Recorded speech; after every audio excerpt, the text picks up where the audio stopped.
Hagerstown Town and Country Almanack. We are covering the winter storm, February 11th, 2021.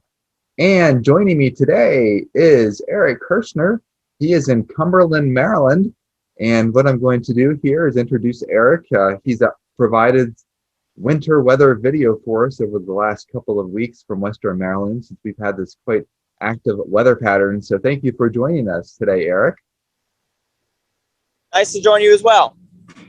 So, how much snow have you seen in Cumberland, and what are conditions like on this Thursday afternoon? We received 5.7 inches of snow here in Cumberland, Maryland. As you can see, the snow has stopped, and you can look at the road conditions right now. Roads clear and manageable. They were able to work on that. We had a break in the snow overnight, and then we had a little burst of snow this morning. You can see road conditions are pretty good right now. Excellent. Yeah, that little burst of snow overnight did produce a little bit of accumulation on the roadways. And of course, we're not just finished with this winter storm just yet, but the part two that's going to come tonight and tomorrow, it looks like instead of more of a snow event, it's going to be a little bit of freezing drizzle. So I think most of our snow accumulation for this particular event is over. Now, I'm guessing that the trees are decorated with snow as well in the Cumberland area. Yes, look at this. This is looking down the mall right now, in the downtown Cumberland Mall. And it was a very heavy, wet snow, so it stuck very nicely to the trees, creating very beautiful scenes here in Cumberland. And I'm guessing as well, because of this kind of stagnant weather pattern that we are in right now, that fortunately, even though we have snow in the trees, the winds have been calm to light, so we haven't seen too many power outages. Is that the case in Cumberland? There's very little in the way of wind? We actually had a little bit of an east wind last night, and usually we don't see wind with snowstorms, but we did have a bit of an east wind. I don't know of any power outages. With 5.7 inches, if it would have been a little bit more with this heavy wet snow, we probably would have seen some, but I don't know of any power outages in the Cumberland area. Now, do you notice an increase in snowfall as you head west towards Dan's Mountain and Garrett County? I'm not sure if you've been out that way, but have you heard reports of some higher snowfall totals in that area? Yes, Savage Mountain, which is just west of Frostburg, Maryland, to my west, up in the mountains, reported 7.8 inches of snow earlier this morning. And then up into Garrett County, I saw reports of around 6 inches of snow. So the temperature actually down here in Cumberland, as the snow started yesterday, was 37 degrees. So it took a very long time for the snow to drop that temperature down. Probably up in the mountains, they were just a couple degrees colder, and we're able to see some slightly higher snowfall accumulations. That's exactly right, and you actually bring up a valid point that with this particular air mass that we had ahead of the storm, it wasn't that Arctic air mass like we had at the beginning of January, so the snow was not able to accumulate readily once it began. So we call that wasted QPF in meteorology, where the models predict that it's going to start out and just ramp up in snowfall amounts, but indeed this was not a blockbuster snowfall for Western Maryland, but instead a nice coating to a couple of inches. Now, I think something that we're going to have to watch out for the next couple of nights, temperatures dropping below freezing, is that black ice potential. So definitely, definitely a flash freeze potential with this, as the snow melts during the day. Actually, when I left my house in West Side Cumberland, we were 37 degrees on our thermometer in the sun, and that's allowing the snow to melt. And then tonight, as the temperature drops below freezing, all that moisture on the road will probably freeze. Exactly. I do want to share with folks here a little bit of a presentation, and what we're going to do here is talk a little bit about what's coming ahead and the snowfall amounts that we've seen across the area.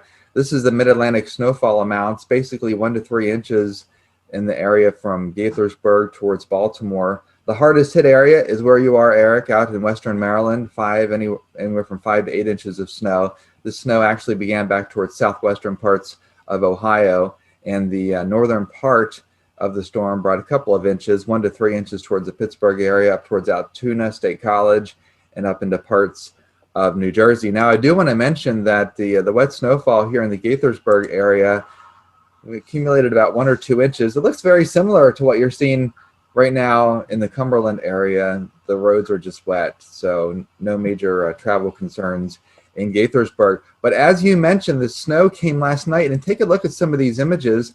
This is Kaiser's Ridge from last night, and you can see that the snow was accumulating there on the roadway pretty well. And then today, of course, we've had some melting of that snow.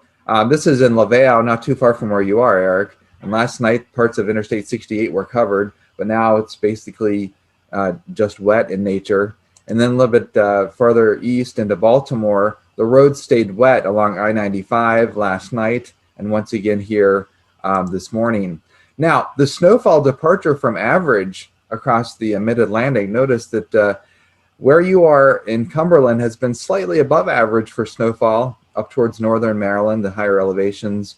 And then we've seen a stripe of some above average snowfall here across Williamsport, northern Pennsylvania. But basically south of Interstate 70 has seen near to slightly below average snowfall because we just haven't had the cold air in place.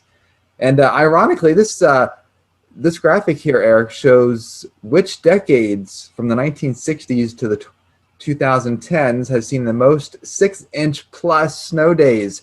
And take a look at this.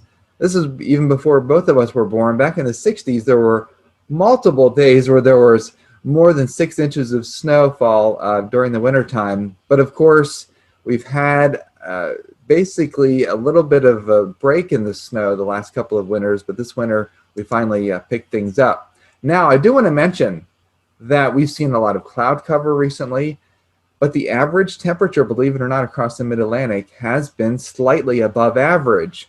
But as we take a look at the winter low temperature departure from average, that is the morning temperatures or the coldest part of the day, much of the mid-Atlantic has actually seen above average low temperatures, and that has thrown the temperature departure from average above average because we haven't had those cold, crisp mornings that we typically get in the winter.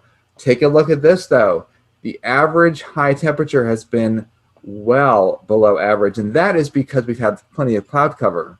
If we would have had these Arctic air masses settled into the parts of the mid-Atlantic, then we would have seen our temperatures below average, but we have very little in the way of diurnal trends and temperatures. And because temperatures at night haven't really gotten down to the 30-year climatological averages, what we've seen is warmer than average temperatures this winter, even though it doesn't feel like it. It's because we've had a lot of cloud cover that's mitigated those big swings in temperatures. And Eric, we were just talking about the winds, and this is a windrose out of Hagerstown, Maryland. And this is so far this winter. And notice as you get a little bit farther away from the center, the winds increase. And what this is showing that is a northwest wind produces the strongest wind gust across much of the mid-Atlantic. And the average wind speed has been about 8 miles per hour so far this winter, which is very comparable to last year. This is last year's trends. And notice that even last year, a northwest wind tended to bring us the strongest wind gusts. But we haven't seen the magnitude of wind this winter that we have last winter. But there's not that much actually of a difference in terms of wind speeds when we compare.